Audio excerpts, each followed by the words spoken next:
हाँ भैया, चलिएगा। क्वेश्चन है, हु इज मिस्टर लैम्प? माने कौन, मिस्टर लैम्प कौन है? ठीक है।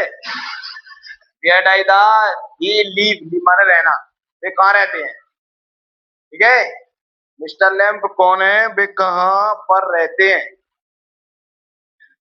चलिए, तो इसका आंसर है mister lamp in a old man with a tin leg. मतलब कि मिस्टर लैम्प एक वृद्ध यानी कि बूढ़े आदमी है, बूढ़ा व्यक्ति है, और उनका पैर किसका है? टीन का पैर है। टीन का पैर लगा हुआ है। पैर किसका लगा हुआ है? टीन का। ठीक है। लेग, टिन लेग मतलब टीन का पैर है उनका। हिज रियल लेग, जो जो असली पैर था ना, ये real leg was blown of year ago drawing. मतलब कि ड्रॉइंग माने उड़ उड़ गया। जो असली पैर था वो पिछली साल उड़ गया। पता कहाँ उड़ गया? टावर मतलब युद्ध के दौरान जब इन्होंने युद्ध लड़ा तब उनका जो असली पैर था वो बम गिरा से उड़ गया। बाप, हाँ उड़ गया। उड़ाने का लिखा है, ड्राइंग में उड़ना होता है। He leaves all alone in his house. जो वो जिस हाउस में घर में रहते हैं ना, वो बिल्कुल अकेला है, कोई नहीं है उनके साथ, बिल्कुल अकेले रहते हैं। समझ में आया क्वेश्चन? ठीक है। मिस्टर लैम कौन है? एक बूढ़ा व्यक्ति है जो उनके पैर में, जो उनका पैर है वो टिन का लगा हुआ है। जो असली पैर था तो पिछले साल युद्ध के दौरान उड़ गया। जो रहते हैं ना घर में, तो वो घर बिल्कुल खाली है, अकेला है और कुछ नहीं। ठीक है। Who does mister lamp get the leg tin? मतलब जो टिन का पैर था उन्हें कैसे मिला? और character sketch of mister lamp, mister lamp का चरित्र वर्णन बताओ। एक ही बात है दोनों में। ठीक है भैया। तो mister Lamp is a old man with a tin legs and kind teach him him us Lamby Lamp is real. देखो, जो मिस्टर लैम्प है वो बूढ़े व्यक्ति, जो जो भाषा आपको इसमें दर्शानी है वही इसमें दर्शानी है। चेंजिंग थोड़ा बहुत चेंजिंग है इसमें। चेंजिंग कहाँ है? देखो, mister lamp and old man मतलब मिस्टर लैम्प थे जो बूढ़े व्यक्ति थे, और उनका किसका पैर था? टिन का पैर लगा हुआ था। एंड जो काइट्सन बच्चे होते हैं ना, काइट्स वाले बच्चे, छोटे छोटे बच्चे, बच्चे लीस्ट माने चढ़ाना, उनको किस नाम से चढ़ाए थे? लैम्बी लैम्प। वो लैम्बी लैम्प करके उनको चढ़ाते थे। ये जो लैम्बी लैम्प यानी कि लैम्बी माने लगड़ा और लैम्प माने लैम्प, लगड़ा लैम्प, लगड़ा लैम्प करके बच्चे उनको चढ़ाते थे। और आगे है भैया, जो ही रियल पैर था वो युद्ध के दौरान, ठीक है, जो भाषा इसमें वही इसमें, जो रियल पैर था वो था belong the year ago during the wars, युद्ध के दौरान उड़ गया था। तो इसलिए इसलिए he got the tin leg, ये मेन पॉइंट है भाई। इसलिए उनको ये टिन का पैर मिला।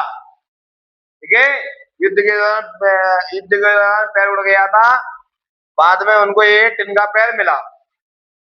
His life alone in is big house and has on one in this life. उनके जीवन में कोई नहीं है। जो उनका बड़ा हाउस है ना, बिग हाउस, जो बड़ा हाउस है ना, तो उस बड़े हाउस में भी अकेले ही रहते हैं, उनके साथ कोई नहीं रहता भाई, बिल्कुल अकेले हैं। ठीक है। ये उनका चरित्र वर्णन है। और ये लैम्प के बारे में बताया कहाँ रहते हैं, ये उसका है। ठीक है। एक ही बात है, दोनों में जाना नहीं है, थोड़ा बहुत मिसिंग हुआ है। कहाँ पर भैया थोड़ा बहुत ये बदला है नेट थोड़ा सा। जो बच्चे उन्हें क्या नाम से चढ़ाया थे? लैम्बी लैम्प करके चढ़ाते थे बच्चे, लगड़ा लगड़ा लैम्प करके। और कहाँ बदला है? और बस ये बदला है उन्हें। तो इसलिए गॉड द काइंड लेग, इसलिए उनको टिन का पैर मिला। क्यों? युद्ध के दौरान पैर उड़ गया था, इसलिए उनको टिन का पैर मिला। ठीक है भैया ना।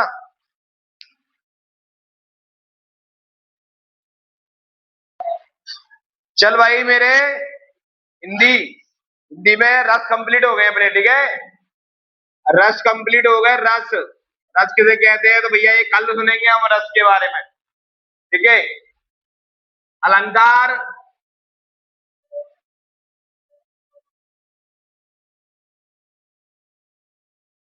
अलंकार, तो भाई अलंकार भी कंप्लीट हो चुके हैं। तो इसमें एक अलंकार रह गया था कि भाई अर्थ अलंकार किसे कहते हैं, वो हमने आप सब समझा दिया तुमने, ठीक है। कौन सा भाई, अर्थ अलंकार किसे कहते हैं, अर्थ अलंकार किसे कहते हैं भैया, ठीक है। तो सुनिएगा, अर्थ अलंकार किसे कहा जाता है, अर्थ से चमकने वाले,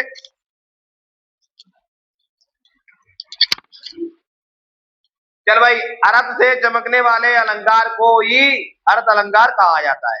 इसके तीन टाइप्स होते हैं। तीन टाइप्स कौन कौन से होते हैं, पहला होता है अपना उपमा अलंकार, दूसरा उत्प्रेक्ष अलंकार, तीसरा रूपक अलंकार, ठीक है भाई। उपमा अलंकार किसे कहा जाता है, तो उपमा अलंकार किसी व्यक्ति या वस्तु की तुलना दूसरे व्यक्ति या वस्तु से की जाती है, उसके रंग के ऊपर, रूप के ऊपर, आकार के ऊपर, धर्म के ऊपर के कारण, सॉरी, इसके किसी एक व्यक्ति या वस्तु की तुलना दूसरे व्यक्ति या वस्तु से की जाती है, रंग के कारण, रूप के कारण, धर्म के कारण और गुण के कारण, उसे हम उपमा अलंकार कहते हैं।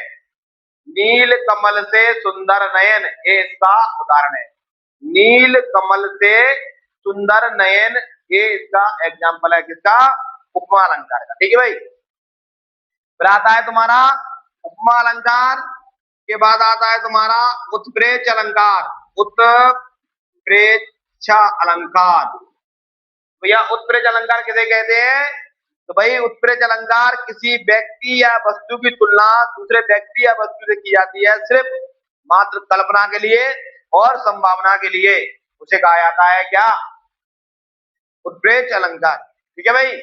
एग्जाम्पल है क्या, तूफान को आता देख मानो समुद्र क्रोधित होने लगा, ठीक है। तूफान को आता देख मानो समुद्र क्रोधित होने लगा, ये आपका उत्प्रेक्ष का उदाहरण है, ठीक है भाई। फिर आता है रूपक अलंकार, तो भाई इसमें स्टार लगा लेना, इसके आने के चांसेस है स्टार।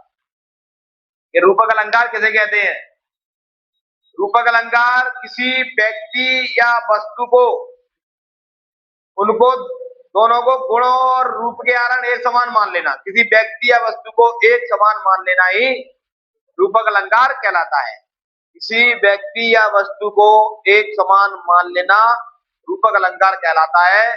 एग्जाम्पल है भैया, पायो जी मैंने राम रतन धन पायो, इसका एग्जाम्पल है, ठीक है। वेरी मोस्ट क्वेश्चन है 1-2 के लिए, ये आने के पूरे पूरे चांस, नहीं आएगा तो व्यापम मिलेगी, डन।